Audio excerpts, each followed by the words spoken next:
Hi viewers, మనం వచ్చేసి 3 చేపల కథని మనం చూద్దాము. ఒక ఊరి వద్ద చెరువులో ముచ్చట గొలిపేటువంటి 3 చేపలు స్నేహితురాలై ఉండేవన్నమాట. ఒక చేప పేరు దూరదర్శి, అంటే ముందు చూపు కలిగింది. మరొక చేప పేరు సమయస్ఫూర్తి, అంటే సమయానికి తగినట్లుగా ఆలోచించగలిగింది. మరొక చేప పేరు బద్ధకస్తురాలు, అంటే సోమరి. ఈ విధంగా 3 చేపలు వచ్చేసి ఫ్రెండ్షిప్ చేసిందనమాట. ఒకసారి జాలర్లు వచ్చి చెరువు ఎండిపోతున్నది, సులభంగా చేపలు పట్టొచ్చు అనుకుంటూ వెళ్ళిపోయారనమాట.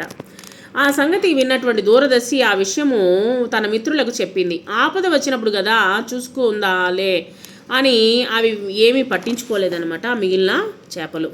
దూరదర్శి మాత్రము విపత్తు గురించి తెలిసాక ఊరకుండరాదని భావించి వేరే చెరువులోకి వెళ్ళి తన ప్రాణాలని రక్షించుకుందనమాట. మర్నాడు జాలర్లు వచ్చి వల విసిరారు. చేపలన్నీ వలలో పడ్డాయి. వలను లాగి గట్టు మీద పడేశారు. జాలర్లు సమయస్ఫూర్తి చచ్చినట్టు నటించింది. జాలర్లు చనిపోయినటువంటి చేపలను గట్టి మీద ఒక చోట పడేశారు. అప్పుడు సమయస్ఫూర్తితో తెలివిగా ఏం చేసిందంటే ఒక దూకి ఇంకో చెరువులోకి పడ్డదనమాట. ఆ విధంగా తన బ్రతకగలిగిందనమాట. అంటే దూరదృష్టి కలిగినటువంటి వాళ్ళు ఏం చేస్తారంటే ముందుగానే ఈ ఆపద వస్తుందనేటువంటి ముందుగానే ఊహించగలుగుతారనమాట. సమయస్ఫూర్తి కలిగినటువంటి వాళ్ళు అప్పటికప్పుడే తన ప్రాణాలను తప్పించుకోగలిగింది. బద్ధకస్తురాలు మటుకు మిగిలిపోయిందనమాట. బద్ధకస్తురాలు తెలివి లేక గెలగెల తన్నుకుంటూ ఉన్నదనమాట. బతికి ఉన్నటువంటి చేపలను జాలర్లు బుట్టల్లో వేసుకున్నారు. బద్ధకస్తురాలు కూడా బుట్టలో ప్రాణం పోగొట్టుకుంది. కాబట్టి ఇక్కడ మనము సోమరితనంతో ఉండకూడదు అనేటువంటిది ఈ కథ ద్వారా మనకు అర్థమవుతుంది. దూరదృష్టి ఉన్న అపాయం నుంచి రక్షణ పొందవచ్చు. తెలివితేటలున్న ఏదో విధంగా ప్రమాదం నుంచి బయటపడవచ్చు. బద్ధకస్తులుగా ఉంటే మాత్రము ప్రమాదాల్లో చిక్కుకోక తప్పదనమాట. కాబట్టి మనము బద్ధకస్తులుగా ఉండకూడదు. వచ్చినటువంటి బొమ్మను ఊహించుకుంటూ ఒక క్వశ్చన్ ఆన్సర్స్ని రాయండి అని ఇవ్వడం జరిగింది. మనము తర్వాత దీన్ని గురించి ఆలోచించి రాద్దాము.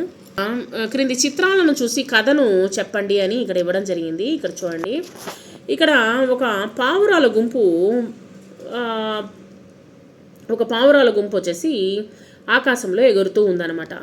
కింద గింజల్ని చూసేసరికి ఇవి తిందాము అని చెప్పేసి అనుకున్నాయన్నమాట పావురాల గుంపు. కానీ ఆ పావురాల్లో ఒక ముసలి పావురం వచ్చేసి చెప్పింది, అంటే మంచి తెలివి కలిగినటువంటి పావురం ఏం చెప్పిందంటే, ఇది ఏదో ఎక్కడా లేనటువంటి ధాన్యాలు ఇక్కడ ఉన్నాయి అంటే, పోగుగా ఉన్నాయంటే ఇదేదో మన కోసము వల వేసినట్లున్నారు, మనము అక్కడికి వెళ్ళొద్దు అని చెప్పి చెప్పిందనమాట. కానీ మిగిలిన పావురాలు వచ్చేసి వినలేదనమాట. ఎందుకంటే అక్కడ గింజలు ఉన్నాయి, మనకు తెలిసే కళ్ళ ముందే ఉన్నటువంటి ఆహారాన్ని మనము వదులుకోకూడదు అని చెప్పేసి అక్కడికి వెళ్ళి తినడం మొదలుపెట్టాయి. అప్పుడు వెంటనే తినడం మొదలుపెట్టాయి. ఆ విధంగా పావురాలు వచ్చేసి వలలో చిక్కున్నాయన్నమాట. ఏం చేయాలో అర్థం కాలేదు. వేటగాడు వచ్చేసి ఆ యొక్క వలను వలలో చిక్కున్నాయన్నమాట. ఈ యొక్క పావురాలన్నీ ఎలాగైనా సరే పావురాలన్నీ వలలో చిక్కున్నాయి, ఎలా చేయాలి అనేటువంటిది ఈ యొక్క తెలివి కలిగినటువంటి పావురాన్ని అడిగినాయి. వెంటనే ఆ యొక్క తెలివి కలిగినటువంటి పావురం ఏం చెప్పిందంటే, ఎలాగైనా సరే మనము ఈ యొక్క వలతో పాటే మనము ఎగిరిపోదాము అని చెప్పేసి చెప్పిందనమాట.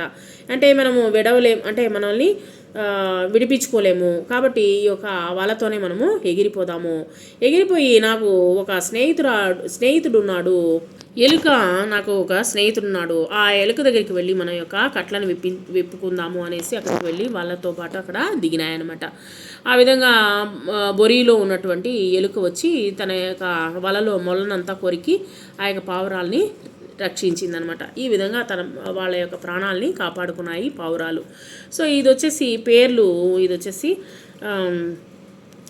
పేర్లు కూడా మనకు మంచి పేర్లు అనమాట. అవి వచ్చేసి మనము నోట్స్ రాసేటప్పుడు ఆ యొక్క పేర్లతో మనము కథని రాద్దాము.